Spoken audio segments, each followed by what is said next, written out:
Halo, selamat malam. Apa kabar Anda malam hari ini? Kembali bersama saya Latif Sregar di IG Live Regina Realty. We do your homework. Mudah-mudahan Anda tetap bahagia dan sehat-sehat selalu. Malam hari ini kita akan berbincang dengan tema investasi properti saat resesi. Kenapa disebut saat resesi? Karena pengumuman pemerintah di awal November lalu, pertumbuhan ekonomi Indonesia ada di angka negatif 3,49. Jika sebelumnya di kuartal 2, periode Juni sampai dengan April sampai dengan Juni, pertumbuhan ekonomi Indonesia ada di angka 5,32% negatif.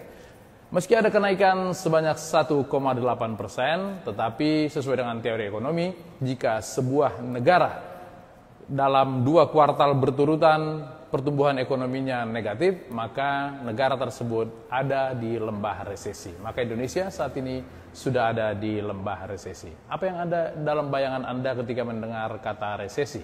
Tadinya karena saya mengacu pada beberapa kebiasaan di negara-negara Amerika Latin maupun di Eropa, jika ada resesi maka terjadi antrean, baik itu antre susu. Kalau di Indonesia mungkin antre beras dan minyak tanah. Tapi ternyata di sini tidak terjadi. Justru pada saat resesi ini yang terjadi adalah harga ikan cupang yang naik, kemudian harga tanaman janda bolong yang melambung, dan juga tak kalah penting adalah penjualan sepeda yang harganya setara dengan mobil juga naik pesat.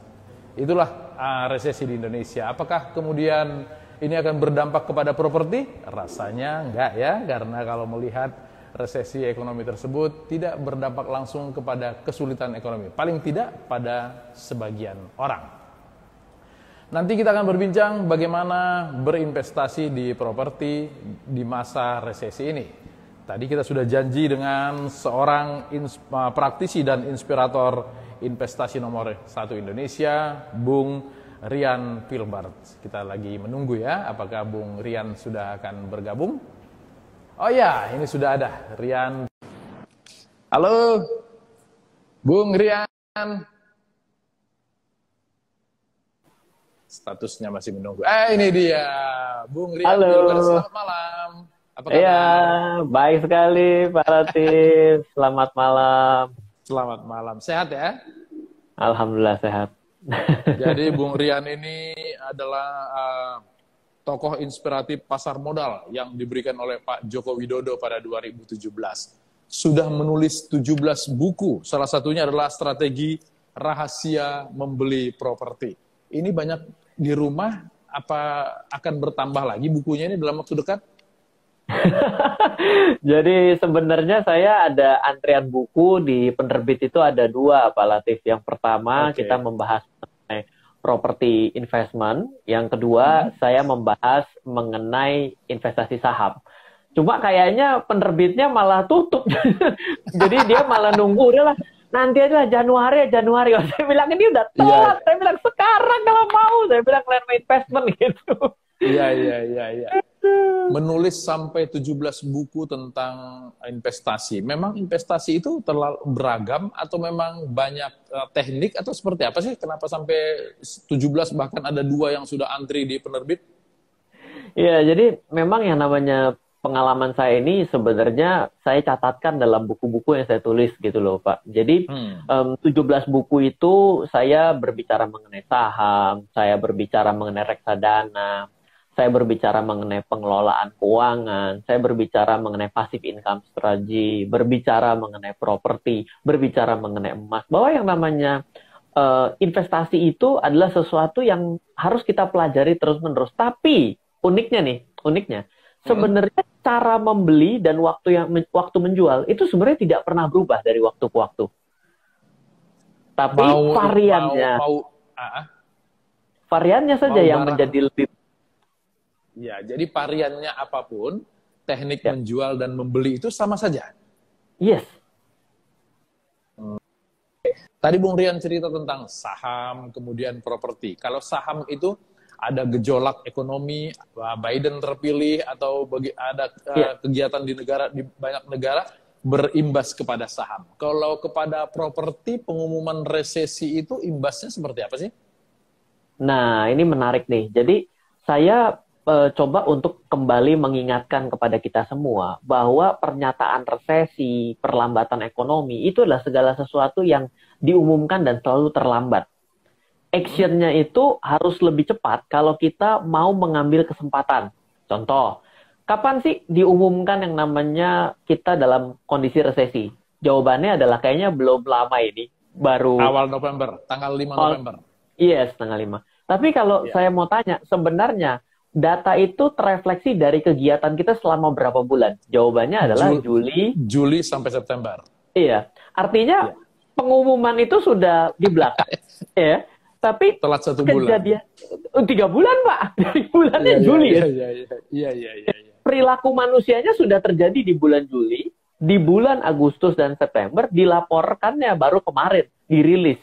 Dan kalau kita tambahkan lagi, perlambatannya itu sudah terjadi 3 bulan sebelumnya lagi. Kenapa? Karena resesi itu syaratnya harus 2 kali pertumbuhan ekonomi negatif. Betul nggak ya? Ya, betul. Jadi, Anda yang menunggu-nunggu kabar buruk atau kabar baik, selalu setidaknya terlambat 3 bulan. Dan hari ini Anda sudah terlambat 6 bulan untuk do something. Iya. Oke. Jadi penting sekali sebetulnya memahami situasi dunia maupun situasi politik maupun ekonomi kalau begitu ya, untuk mengetahui kapan kita mengambil action tersebut. Yes, kurang lebih sebenarnya dalam rumus kita untuk berbicara mengenai teori investasi itu sebenarnya nggak usah repot-repot sebenarnya. Kita harus tahu, tadi sempat ditanyakan oleh Pak Latif, kalau saya mau investasi saham ataupun properti, yang harus Anda aware bahwa yang namanya saham itu pasti akan naik dan turun jauh lebih cepat daripada kejadian yang lain. Capital market itu akan selalu berada di depan. Tapi yang menarik, properti itu akan selalu berada di paling belakang. Ini menarik nih untuk saya sharing ya. Saya kebetulan menulis salah satu buku, judulnya adalah Passive Income Strategy, di mana Passive Income Strategy itu saya bagi menjadi 3 bagian, di mana bagian pertama itu adalah money booster, yaitu ketika kita berbicara money booster, segala sesuatu yang menghasilkan uang dengan sangat cepat. Dan jangan lupa, kalau cepat naik berarti cepat turunnya juga. Ya, ini selalu. Nah, yang di bagian yang terakhir itu kita berbicara bagaimana creating wealth. Nah, creating wealth itu bagiannya adalah properti. Nah, properti itu kenapa di bagian akhir? Karena properti itu selalu merespon lebih lambat. Jadi, bila Anda pada hari ini melihat banyak properti-properti yang terdiskon, ya, dan hari ini saya lewat nih di jalan tol gitu ya. Saya selama 15 tahun tidak pernah lihat ada iklan properti yang bentuknya spanduk biasa, ditulis agen properti, ditulis harga diskon 50% dibandingkan penawaran ruko sebelah. Gila, jualannya udah desperate gitu loh. Ini jarang. Diskon di dunia properti itu tidak terlalu sering atau angkanya yang begitu besar? Saya belum melihat yang namanya penawaran dengan suatu spanduk ya yang besar gitu ya, dan ditulis dengan sangat terus terang gitu. Ya kan biasanya dijual, disewakan, dijual cepat. Ini benar-benar tulisannya sudah sangat hard selling, ditulis properti ini dijual 50% dibandingkan ruko sebelah. Dia tulis ruko sebelah. Jadi sebelahnya lagi dijual juga. Dia benar tulis gitu. Ini berarti memang sedang terjadi penurunan. Tapi ingat, kalau nanti tiba-tiba sudah picking up, sudah melejit saham, sudah nggak tahu kemana gitu ya, itu properti itu adalah bagian yang paling akhir, dan orang gini, bener nggak ya ini akhirnya? Bener nggak akhirnya? Wah, kalau Anda tunggunya di sana, Anda malah nggak kedapatan harga yang bagus. Jadi, kita harus lihat bahwa ada yang lambat merespon, ada yang cepat merespon. Dan tadi karena berbicara mengenai saham non properti, maka saya akan bagi menjadi yang saham adalah yang cepat sekali merespon, kadang-kadang belum kejadian sudah direspon. Kejadian direspon. Contoh, ini ada pabrik baterai nikel yang akan dibangun oleh Tesla. Ya kan, Tesla ya. Nah, itu belum padahal belum baru omong-omongan itu, harganya untuk harga saham-saham yang ada hubungannya dengan nikel udah nggak tahu ada di mana, udah terbang ke bulan. Tiba-tiba Elon Musk bilang, sorry, salah, bukan Indonesia, India, mampus lu. Gitu. Iya. Oh, kalau saham responnya itu justru di depan ya, seperti itu ya? Di depan. Jadi Anda harus mengerti instrumennya untuk merespon. Kalau Anda salah, Anda jadi bulan-bulanan. Gitu. Kalau properti apa? Teknik dan kiatnya untuk membaca supaya kemudian kita tepat mengambil keputusan dan nggak terlambat atau nggak menjadi bulan-bulanan salah beli itu. Baik, jadi saya membagi menjadi 2 gaya. Saya adalah orang yang, saya umur 34 pada saat ini, saya belajar investasi dari umur 18 tahun. Saya di dalam capital market sekitar 16 tahun, dan kalau properti saya mulai dari 2009. Jadi saya mengambil 2 kesimpulan sederhana, bahwa kalau Anda mau investasi properti, Anda harus melihat yang benar-benar pada hari ini Anda beli dan Anda untung. Jadi belum Anda beli, Anda sudah tahu untung Anda bisa berapa. Yang kedua adalah Anda benar-benar menjadi orang yang visioner. Oke ya, kenapa? Beli Contoh, sekarang belum untung, tapi mungkin 3 tahun lagi bisa untung gede, begitu? Yes, visioner itu. Kita harus melihat sesuatu ke depan. Contoh, kalau kita yang gampang yang visioner ya, karena hampir semua orang pada saat ini kalau menjual properti selalu dengan visi ke depan ya. Tapi ada visi yang benar-benar ke depan, ada visi yang dibuat seolah-olah ke depan, versi saya. Kalau dari saya contoh di Jakarta gitu ya, saya melihat bahwa sebelum 2020, tren transportasi pribadi itu sebenarnya kita harus akui mengalami penurunan. Turun gitu ya. Itu apa tandanya? Tandanya adalah orang-orang ini sudah enak untuk naik kendaraan pribadi karena kota besar dan juga macet. Akhirnya dia akan mencari suatu alternatif. Dan pemerintah kita sudah mulai menggalakkan ada yang namanya MRT, pembangunan LRT ya. Itu adalah suatu suatu transportasi massal yang tidak akan terganggu akibat lalu lintas karena dia memiliki relnya sendiri. Maka visi menurut saya adalah pada akhirnya orang akan memiliki gaya seperti di Singapura. Sehingga properti-properti yang berada di daerah transit ini atau disebut dengan TOD, Transport Oriented Development, ini akan menjadi sangat menjanjikan dalam beberapa waktu ke depan. Akan sangat menjanjikan. Coba nanti lihat ketika LRT nanti sudah ada arah Bekasi, kereta cepatnya sudah ada, ya bahkan ada orang yang nanti dengan berani untuk beli rumah di Bandung dan kerja di Jakarta itu kan karena sudah lebih cepat gitu ya, itu pasti akan ada. Dan daerah-daerah transitnya ini akan lebih powerful, lebih visioner untuk Anda invest. Nah ini sudut pandang kalau visioner ya. Nah, gaya yang kedua nih Pak, gaya kedua ini adalah kalau Anda mengambil valuasi. Saya mengambil contoh seperti orang investasi saham, tapi saya masukkan ke dalam gaya investasi properti. Banyak orang yang merasa tidak setuju dengan gaya investasi saya, tapi dalam gaya investasi properti ini justru lebih real dalam melakukan menaksir sebuah harga. Contoh, saya belajar bahwa secara rata-rata untuk apartemen itu yang nilai rentalnya, saya selalu bandingkan antara nilai rental dengan nilai jual, itu berkisar antara 6-10%. Ini memiliki valuasi yang bagus. Jadi, kalau ada sebuah properti, harganya adalah 1 miliar, dan properti itu adalah apartemen, maka nilai sewanya dalam target saya, itu adalah 60 juta sampai dengan 100 juta. Karena apa? Karena nilainya rentalnya atau yieldnya 6-10%, maka itu dalam kondisi wajar untuk dibeli. Jadi saya mengatakan saya sudah benar, saya sudah menang nih, karena benar pertama kali adalah dengan menggunakan metode valuasi ini. Jadi ketika saya membeli properti itu, ternyata harganya kurang dari 1 miliar. Misal, harganya 600 juta, berarti kan sudah 10%, berarti kan lebih tinggi lagi nilai sewanya kan. Ini menjadi valuasi yang bagus untuk kita miliki. Propertinya bisa kita tubruk lah. Tapi kalau ternyata saya ditawarin sebuah properti apartemen yang harga jualnya adalah 2 miliar, dan ternyata harga sewanya cuma 60 juta, itu menurut saya harga propertinya tidak akan mudah untuk naik. Jadi saya lebih tidak suka untuk saya beli. Lebih baik saya pakai saja punya orang lah.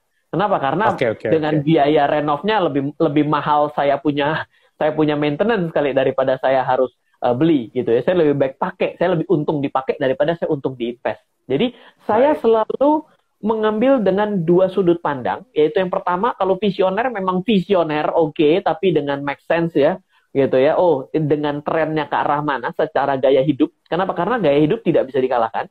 Yang kedua adalah kita harus kembali melakukan valuasi terhadap apa? Ya kalau kita bicaranya dengan NJOP mah ya hari ini susah cara memvaluasi dengan cara itu. Itu lebih jelas kalau kita mengambil valuasi dengan cara yield ataupun dengan rental yield. Kira-kira seperti itu.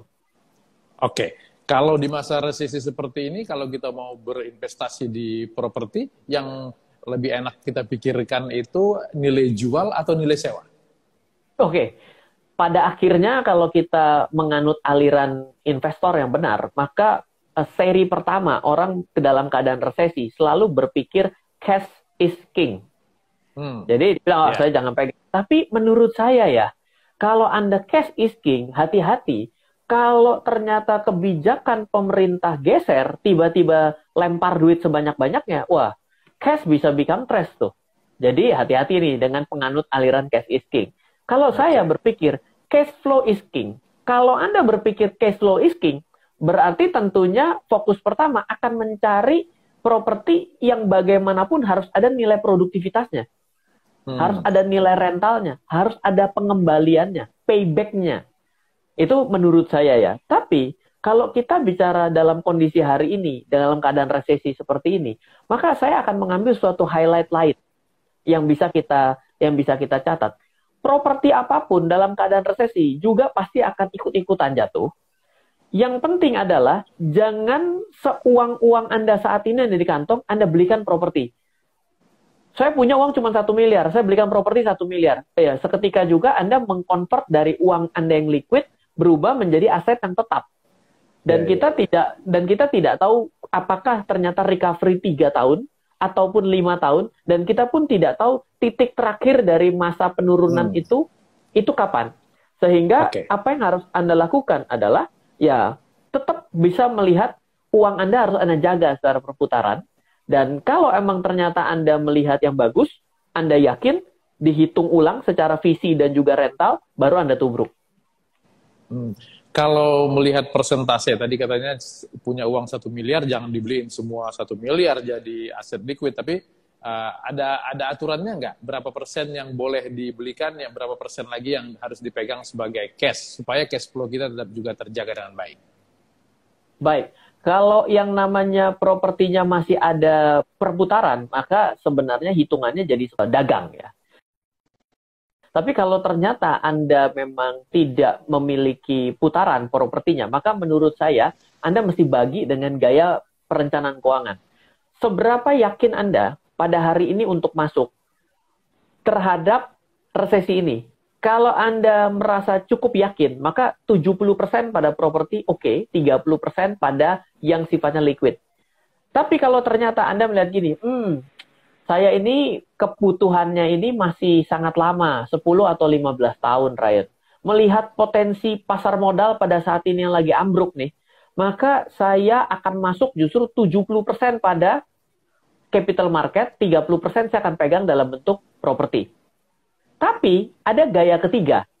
Gaya ketiga itu adalah Anda membaginya menjadi 50-50, di mana 50 Anda mau pakai pada properti yang sebenarnya, 50-nya lagi Anda akan bagi dua. 25% di saham lain di luar sektor properti, 25% Anda membeli saham sektor properti. Karena apa? Kalau picking up tentunya yang namanya developernya juga akan terbang ke bulan juga kok. Ya, jadi memang ada banyak cara mengatur kok.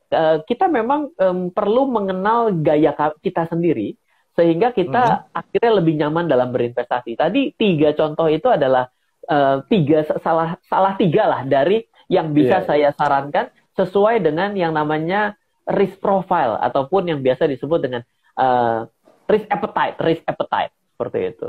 Oke. Bung Rian, kalau misalnya ini di masa resesi, kemudian ada orang punya uang, dia baru mau berencana beli, ada saran seperti apa sih yang harus dilakukan supaya sesuai dengan gaya dan cara-cara yang Bung Rian sampaikan tadi? Baik, saya harap saya harap orang itu harus tahu bahwa dia ini dalam kondisi pemula atau yang sudah membeli properti lebih dari sekali.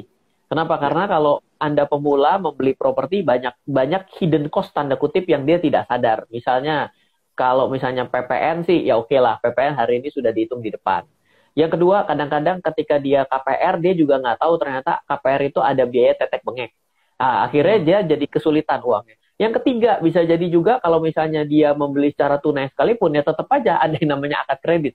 Jadi, Anda harus menghitung itu dulu. Nah, kalau misalnya kita benar-benar sebagai seorang pemula, maka saran saya kalau saat ini Anda membeli properti, itu ya tentu dibagi dua ya. Anda mau melihat yang barangnya belum jadi, artinya adalah cicilan developer, bisa Anda sebagai akses sebagai cicilan developer, dan hari ini developer sudah mulai memanjangkan cicilannya dari 48 pindah ke 60, 72 gitu ya, akibat ya kemampuan bayar yang hari ini orang mungkin agak ngeri kalau suruh nyicil, akhirnya dia longgarkan.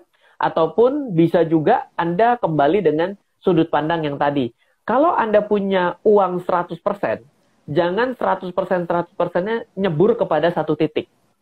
Harus dibagi-bagi ya. Jangan lupa loh, properti itu lokasi.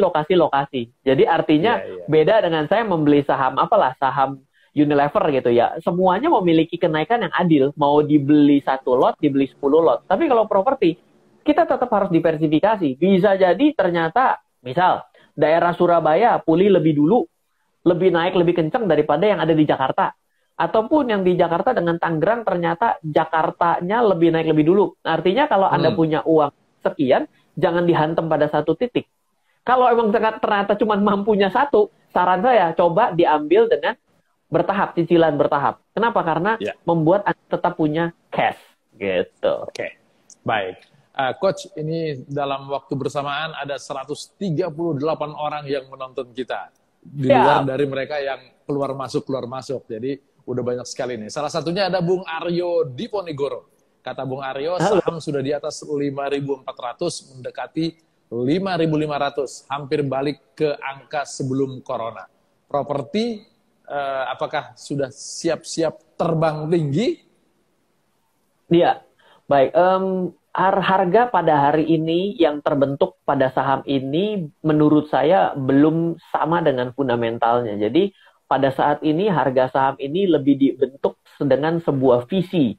Ya, dan ya biasa ya, kalau yang namanya saham itu dia naik lebih dulu ya kan, ketika ternyata tidak tercapai sesuai visinya, maka dia akan di-downgrade, dengan gampangnya akan di-downgrade.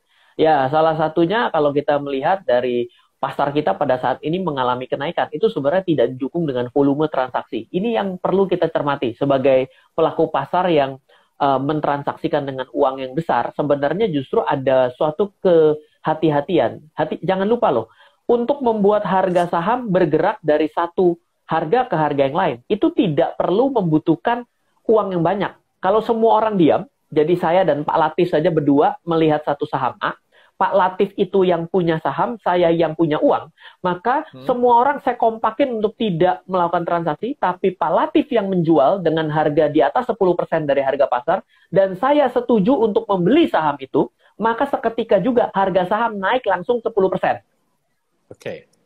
Ini adalah suatu transaksi yang tidak didasarkan fundamental, sudut pandang bersama. Dan ini yang terjadi pada hari ini. Jadi yang transaksi sedikit, tapi harganya bergerak liar. Kenapa? Karena yang transaksi sedikit. Bukan dari fundamental, tapi lebih kepada emosi. Itu menurut saya ya. Jadi kalau melihat dari hari ini, melihat bahwa akan segera terbang, dalam pelajaran saya melihat resesi, saya belajar mengenai penurunan pasar dan krisis-krisis di dunia. Itu dari tahun 1890 yang ada di S&P dan juga DJIA di Amerika, dan juga membaca arah pergerakan market di Indonesia dari tahun 1990 untuk indeks harga saham gabungan. Berdasarkan statistik, untuk indeks harga saham gabungan itu biasanya benar-benar pulih itu sekitar 3 tahunan dari titik terendah. Jadi kalau kita melihat bulan Maret kemarin adalah benar titik terendahnya, maka menurut saya kita bisa confirm itu selepas tahun depan di mungkin bulan Junian. itu kita baru bisa melihat apakah benar bahwa ini kondisi makro sudah mulai kuat, fundamental masyarakat, pelaku bisnis sudah mulai bisa melakukan akselerasi dan penyesuaian atas pivotnya, itu baru ada fundamentalnya. Kalau apa yang hari ini lakukan, itu lebih kepada spekulatif buy. Oke. Lumayan lama ya, sampai 2-3 tahun baru kemudian pulih ke semula itu. Betul, Pak. Jadi kalau kita mengambil penurunan pasar itu di Indonesia mengalami penurunan di atas 20%. Marketnya itu terjadi 5 kali. Tahun 90, tahun 97, tahun 2000, 2003, 2008, 2013, 2014. 5 kali. Tidak termasuk yang sesi corona ini, ya. Nah, 5 kali ini rata-rata mengalami penurunan untuk kembali take off ke titik tertingginya itu rata-rata 3 tahun. Dan untuk turunnya itu rata-rata 1,5 tahun sampai dengan 2 tahun. Jadi syarat turun kita dari titik tertinggi 2018 sudah tercapai. Karena dari 2018 saya ingat banget saya lagi duduk berdua dengan Bapak Niki Hogan, Direktur Pengembangan Bursa Efek Indonesia. Ya. Dia ngobrol, kita lagi dalam keadaan yang tinggi, Ren. Iya Pak, tinggi. Apalagi nih kira-kira yang bisa membuat kondisi kita bisa lebih naik lagi? Oh, kita ngobrol Pak. Saya ingat bulan Maret 2018. Jadi itu sudah tercukupi syaratnya. Jadi recovery-nya ini yang saya tetap secara statistik belum tercukupi untuk dinyatakan benar-benar recovery. So, kalau bicara properti, maka akan ada delay atas 1,5-2 tahun tersebut. Menyikapi delay tersebut, kita harus melakukan action. Apa yang berarti kan harus visioner kita memikirkan pembalikan ekonomi masih 2 atau 3 tahun lagi. Ada cara atau gaya yang harus diambil oleh seorang investor? Iya. Ada satu, saya kemarin ngobrol sama teman saya, dia punya sebuah statement yang menarik. Ryan, percaya diri itu tidak bisa 100%. Loh, percaya diri harus 100%. Salah, dia bilang. Percaya diri itu 80%. Lah, kalau 100%, nanti kamu halusinasi, dia bilang. Oh gitu, iya. Oke, apa yang saya mau coba sesuaikan dengan pertanyaan tadi, Pak. Jadi, ketika Anda dalam kondisi pada hari ini, Anda memang masih punya uang good, maka jaga cash flow Anda. Tapi, kalau Anda bilang, ini waktu terbaik nggak untuk invest? Tidak ada yang tahu. Berdasarkan statistik sih, ini masih dalam keadaan, masih menunggu recovery-nya. Confirm-nya itu Anda tunggu nih, sampai bulan Juni ataupun sekitar 2021 pertengahan gitu. Itu adalah titik-titik kritis untuk benar recovery atau tidak. Karena ada masa resesi kita yang 5 tahun baru kembali, ada yang 3 tahun, ada yang begitu cepat seperti 2013 tuh hampir kita nggak rasa. Memang pernah resesi gitu ya, kita kan bisa begitu ya. Iya. Nah, jadi kita tidak tahu mengukur kedalaman dan sepanjangnya ini. Jadi yang Anda bisa lihat adalah jaga cash flow Anda. Setiap kali ada sebuah valuasi yang bagus, kalau bisa Anda minta diskon lebih tinggi dan tidak menggerus uang Anda seuang-uangnya Anda boleh masuk. Ini berlaku pada seluruh instrumen. Jangan lupa, saya tadi di awal mengatakan semua jualnya mirip saja gitu ya. Jadi Anda masuk. Kalau misalnya Anda melihat sebuah prospek dalam developer, melihat pada hari ini developer juga lagi mulai kembali menggeliat gitu ya. Anda lihat dan dia masih bisa memberikan suatu cicilan yang panjang gitu ya. Dan Anda melihat bahwa dari visinya bisa, dan Anda masih cukup secara cash flow, Anda juga boleh masuk. Kenapa? Hari ini nggak perlu nego dikasih panjang. Kalau biasa-biasanya mau minta nambah 6 bulan aja, waduh, susah gitu kan. Jadi dari 2 sisi itulah kira-kira kalau hari ini. Coach, kalau misalnya tadi disebutkan bahwa kita tidak bisa menebak karena secara statistik juga sulit untuk mereka-reka kapan pemulihan ini terjadi. Berarti kalau kita mau invest itu lebih kepada feeling atau ada basic ilmunya nggak sih? Baik, ya ini pertanyaan yang bagus sekali ya, Pak Latif. Jadi saya berpikir adalah orang yang akhirnya sukses berinvestasi sebenarnya bukan karena dia berhasil membeli di titik terendah. Saya ulang sekali lagi nih ya buat teman-teman semua juga. Saya mencoba untuk belajar dari banyak pihak gitu ya. Orang yang akhirnya berhasil dalam investasinya bukan karena dia berhasil membeli di titik terendah. Tapi karena dia terus berinvestasi. Jadi, saya tahu pada hari ini kita dalam keadaan, tapi bagus loh properti di sana. Sebelumnya saya udah mau beli ternyata saat ini bisa lebih turun lagi. Wah, cocok nih, KPR saya masuk, ternyata tidak menggerus cash flow saya. Cash flow saya masih ada 70%, 30% cuma buat nyicil ini. Oke, saya ambil. Saya masih punya nafas lagi. Saya habis itu lihat lagi, ternyata ada, oke, saya akan masuk lagi. Jadi ketika Anda lakukan dengan gaya ini, Anda tidak membutuhkan yang namanya market timing. Tidak butuh yang namanya kondisi terjelek. Kalau Anda kondisi terburuk yang Anda cari, kemungkinan akan susah. Apalagi kalau kita bicara mengenai property investment. Property investment itu kan tidak sebegitu liquid seperti saham ya. Artinya yang harus Anda pastikan adalah Anda pertama melihat Anda menang di depan. Oh iya betul, valuasinya saya udah tawar nih, under value. Wah, saya berarti menang di depan. Yang kedua, oh iya betul, saya lihat bahwa 3 tahun lagi ini akan menjadi kota baru yang memang benar-benar didukung pemerintah, yang benar ternyata didukung secara infrastruktur. Oh ternyata ini sudah menjadi digital hub kan hari ini begitu ya. Oh ternyata benar loh, fiber optiknya udah ditanam di dalam. Oh ini benar nih bakal serius. Nah cara berpikir seperti itu yang harus kita tanamkan. Ketimbang kita berbicara mengenai resep rahasia apa sih untuk mendapatkan harga terendah. Susah sekali, itu perlu keberuntungan saja. Ya? Oke. Jadi harus komprehensif gitu ya. Ya, ini ada, saya nggak tahu ini Mbak atau Bapak, Dian, IHSG sekarang kan sudah terbang, sehingga banyak sekali saham yang buat gap up. Apakah ada kemungkinan IHSG koreksi lagi, kalau seperti Bung Rian bilang tadi, 2 atau 3 tahun baru kemudian ketemu fundamentalnya? Iya, kalau kemungkinan turun pasti akan selalu ada ya. Suatu kondisi yang begitu cepat naiknya, itu biasanya ya sebegitu cepat juga kemungkinan ada ancaman untuk turun. Kenapa? Karena suatu kenaikan tanpa suatu dasar fundamental, itu akan fragile. Jadi sesuatu yang naik dengan begitu cepat dan turun begitu cepat, itu akan fragile. Jadi ada kemungkinan untuk turun. Karena apa? Karena volumenya kurang mendukung. Volumenya tidak, seperti tadi saya bilang, saya dan Pak Latif saja berdua, kalau saya janjian, seluruh orang tidak boleh mentransaksikan, kita bisa mengerek 10% Pak Latif. Gitu. Iya. Oke, ini masih terkait dengan saham. Ada Pak Muflihun Sihombing. Coach, karena saya risk profile-nya konservatif 90%, saya placement di reksadana pasar uang. 10%-nya adalah saham blue chip. Menurut Coach, dengan kondisi IHSG yang sudah mulai membaik, apakah masih tepat saham tersebut?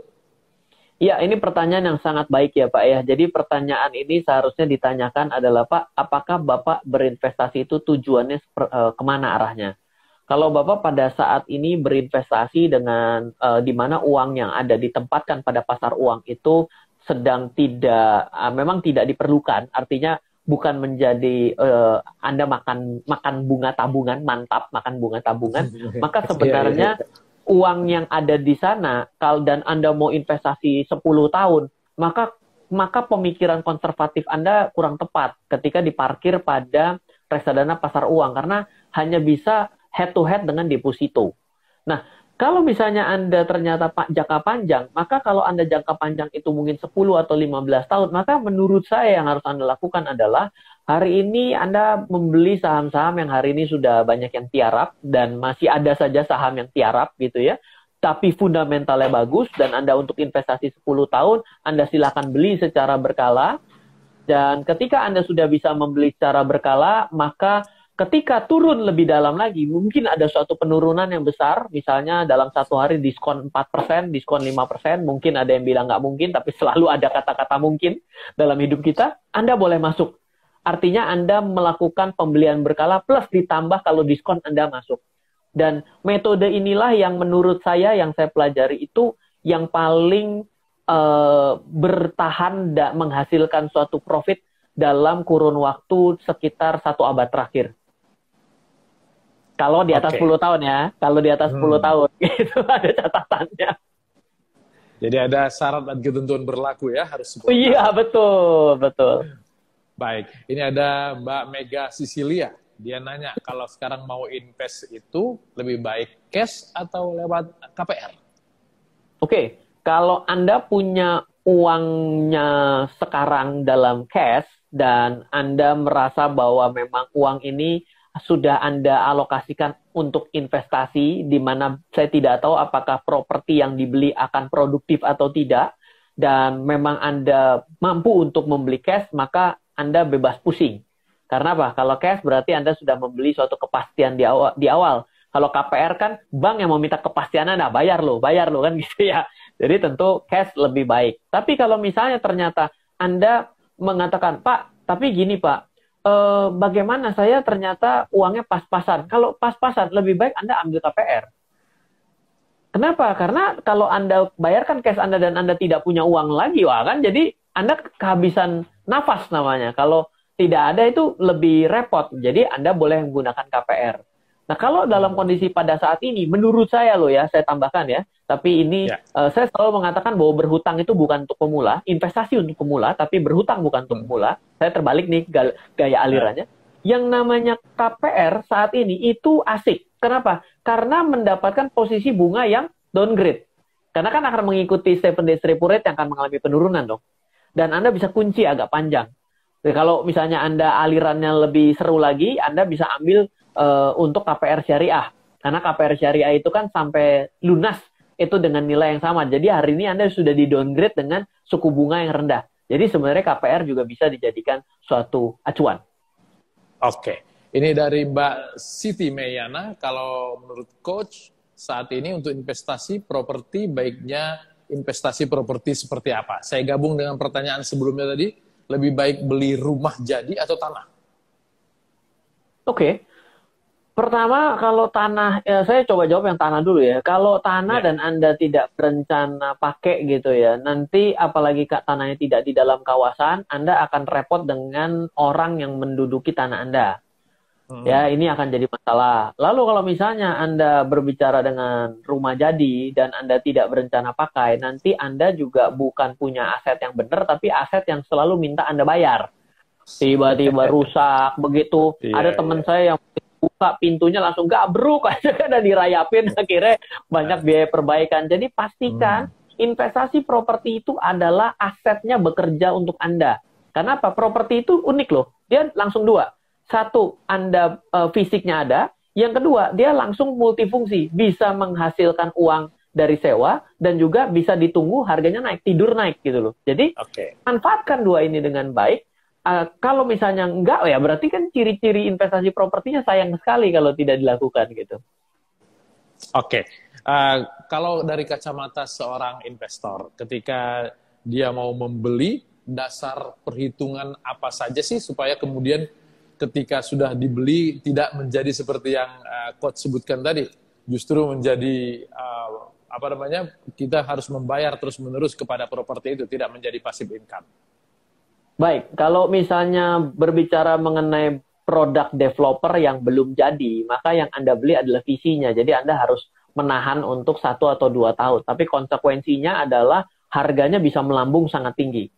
Jadi boleh dibilang Anda kayak diskonto lah. Jadi hari ini Anda nggak terima apa-apa, tapi 2-3 tahun harganya meroket. Kenapa? Karena pada saat ini daerahnya belum jadi, begitu jadi, semua orang datang, harganya sudah kemahalan. Anda tertinggal kereta, ibaratnya gitu. Nah, kalau dalam keseharian saya berinvestasi properti, saya juga bukan orang yang maha kaya, saya juga masih punya pekerjaan, ya saya ada beberapa usaha.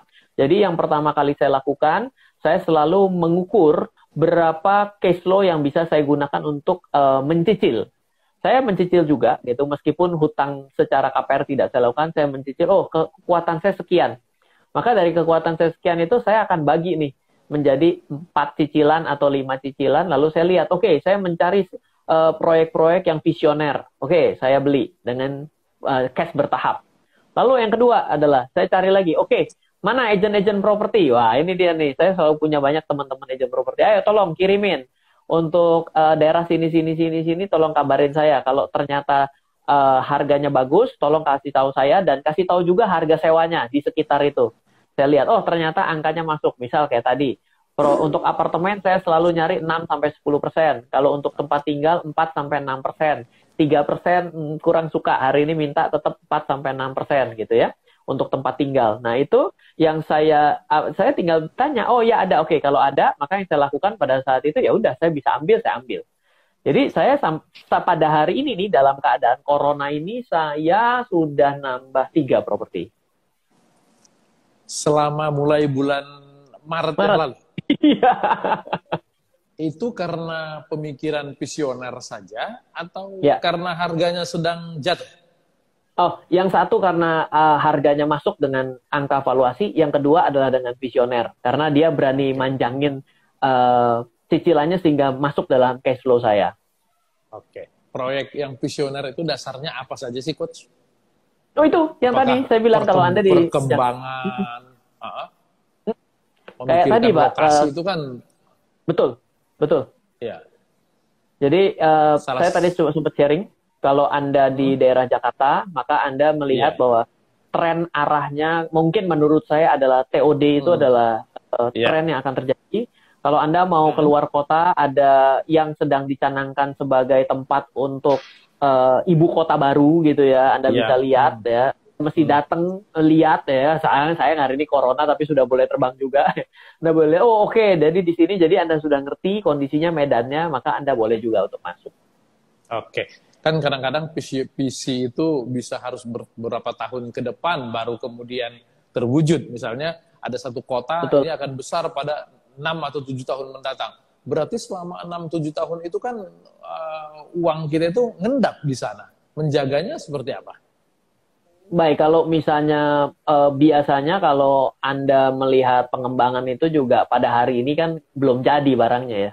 Berarti kan ada proses untuk jadi mungkin handover di 3 tahun ke depan gitu ya. Jadi ya tadi saya kemukakan, kalau Anda membeli yang seperti ini, Anda mindsetnya seperti orang diskonto. Jadi ya Anda harus invest dalam 3 tahun ini, nanti ketika sudah jalan ya Anda harus berpikir untuk diproduktifkan tempatnya. Langsung tuh, jadi begitu handover, langsung orang pertama yang inisiatif untuk mengkaryakan propertinya. Nggak apa-apa, walaupun murah nggak apa-apa, tapi tetap Anda harus sewakan.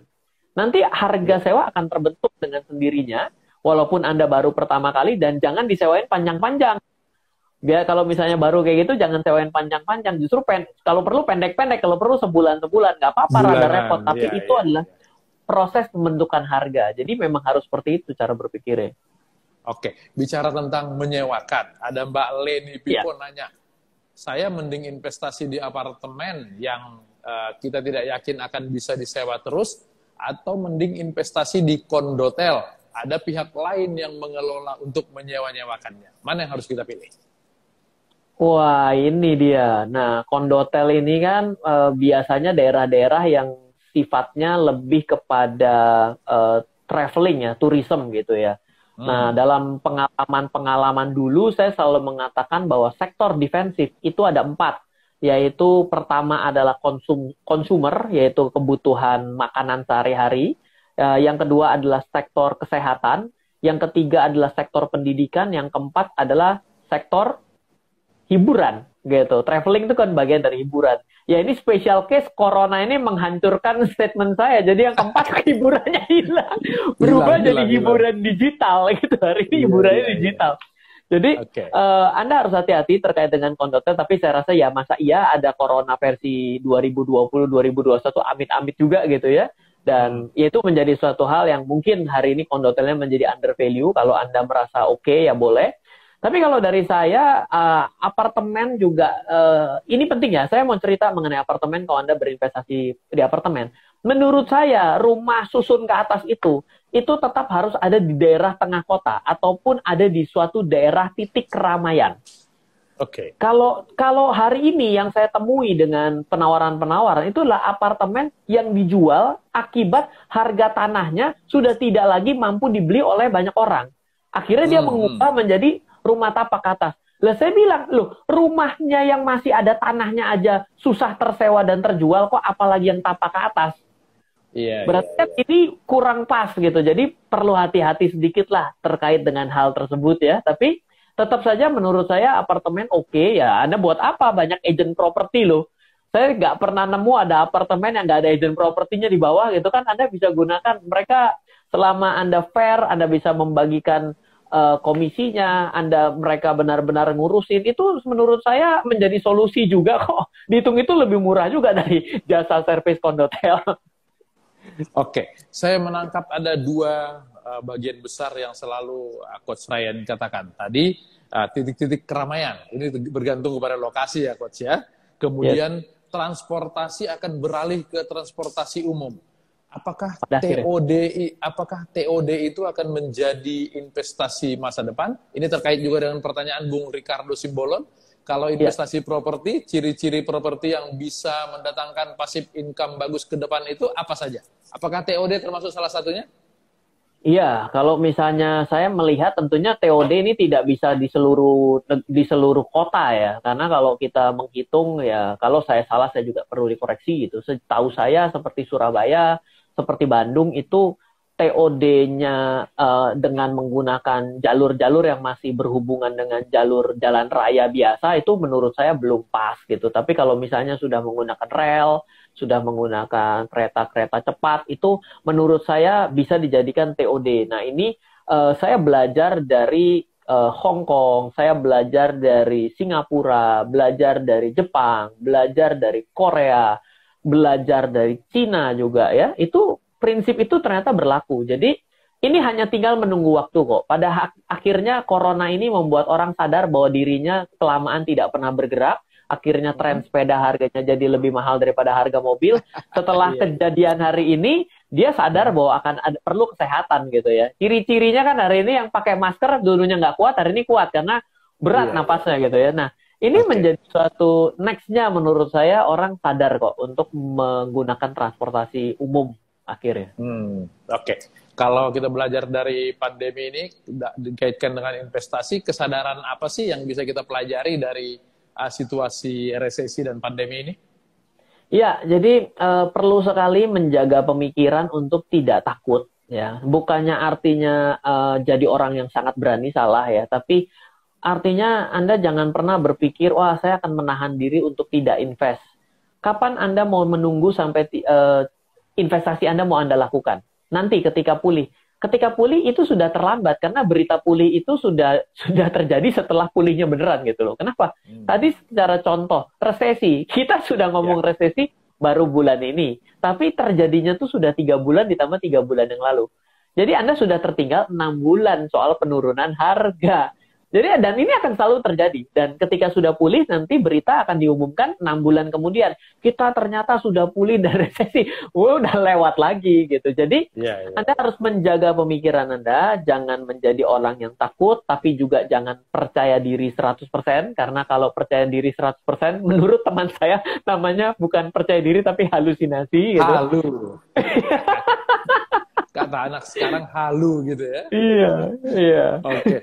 Ada Pak Muhammad Negara tanya, sebaiknya berinvestasi rumah atau investasi di apartemen? Iya, kalau berinvestasi rumah gitu ya, secara rental yield-nya akan lebih kecil karena tentunya karena lebih kecil risiko gitu ya. Kalau apartemen ada di awang-awang, Anda kan sedang membeli bangunannya saja gitu ya. Jadi kalau membeli apartemen, pastikan dari sudut pandang saya, dua-duanya sama bagus. Ya, kalau Anda membeli apartemen adalah, menurut saya apartemen yang punya prospek adalah yang ada di daerah keramaian dan di tengah kota. Ya, yang kedua adalah kalau Anda membeli rumah gitu ya, Anda menurut saya dalam kondisi hari ini, pastikan jangan sampai tidak disewakan. Dan ciri-ciri rumah yang gampang disewakan itu tentunya adalah yang biasanya tidak terlalu mahal. Kenapa? Kalau harga rumahnya sudah mahal, harga sewanya tentu kalau dibikin sangat murah kan orang juga bilang, enak aja rumah segini kok juga sewain murah. Tapi artinya lebih baik cari yang affordable untuk digunakan dan disewa orang dalam jangka panjang. Karena apa? Karena Anda tetap menginginkan yield-nya untuk masuk. Jadi sebenarnya semua investasi itu bagus selama Anda sudah mulai merasakan apa yang benefit dari sini, apa kelemahan di sini, itu yang harus Anda mulai ukur gitu loh. Oke, ini ada Mbak Susana, dia nggak nanya, dia cuma bilang makin ngefans nih sama Coach Rian. Terima kasih, lumayan. Ada fansnya satu lumayan. Tapi saya heran nih yang nanya banyak-banyakan cewek loh hari ini. Setelah Mbak Susana tadi, ada Mbak Serly Sinti. Bagaimana tentang recovery di emiten di properti industri? Apakah ini waktu yang tepat untuk berinvestasi di saham properti industri? Iya, sektoral properti itu ini adalah salah satu sektoral yang paling ambruk. Dia mulai naik ya, sektor properti itu dalam 2-3 bulan terakhir ini. Jadi ambruknya sudah cukup panjang, maka ketika Anda mau berinvestasi pada sektor properti, membeli saham, pastikan yang pertama developernya, please hati-hati lihat hutangnya. Apakah belakangan ini hutang makin banyak? Ini ciri-ciri yang kurang bagus ya, meskipun pada hari ini semua lagi sulit menjual, tapi saya yakin ada perusahaan-perusahaan yang tetap bisa menjaga, at least jangan minus, dan memang terbukti ada gitu ya sektor properti. Lalu yang kedua, Anda lihat lagi seberapa jauh land deposit mereka masih ada untuk dikembangkan. Developer tentunya harus berbicara mengenai land deposit. Lalu kalau memang lebih hebat lagi, dia memiliki recurring income.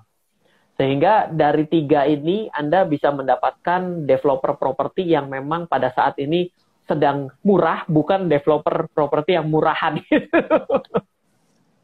Oke.